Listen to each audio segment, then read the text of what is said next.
સુરતમાં ખાડીઓના પાણી બેક મારતા તારાજીની તસવીરો સામે આવી છે। પાણીમાં ગર્ભવતી મહિલાનું પણ રેસ્ક્યુ કરવામાં આવ્યું હતું। સુરતમાં ભારે વરસાદના કારણે ખાડીપુરની સ્થિતિ વિકટ બની છે। ખાડીઓના પાણી બેક મારી રહ્યા છે, જેથી અનેક વિસ્તારો પાણીમાં ગરકાવ થઈ ગયા છે।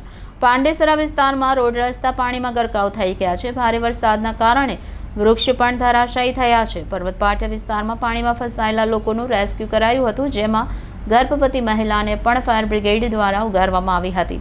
લીંબાયત વિસ્તારમાં ફાયર વિભાગની ટીમ દ્વારા અનેક લોકોને મદદ કરવામાં આવી રહી છે। પાલિકા કમિશનર દ્વારા મીઠી ખાડીની મુલાકાત લેવામાં આવી હતી, સાથે ફાયર વિભાગને બોટ વધારવા માટે સૂચના આપવામાં આવી હતી।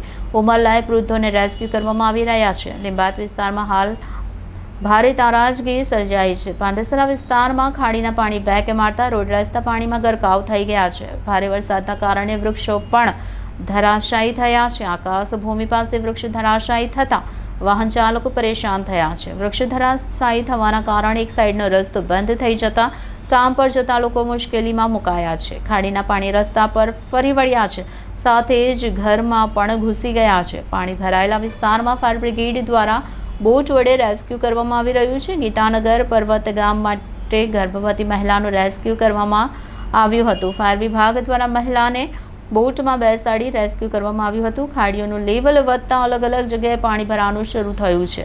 વરસાદના પગલે જનજીવન ખોરવાયું છે। યોગી ચોક વિસ્તારમાં ખાડી પુરાવ્યા છે। ખાડીનું લેવલ વધતા મહાવીર ચોકથી કિરણ ચોક રોડ તળાવ જેવી સ્થિતિમાં પરિવર્તિત થઈ ગયા છે। આખા રોડ પર કમરડબ પાણી ભરાયા છે।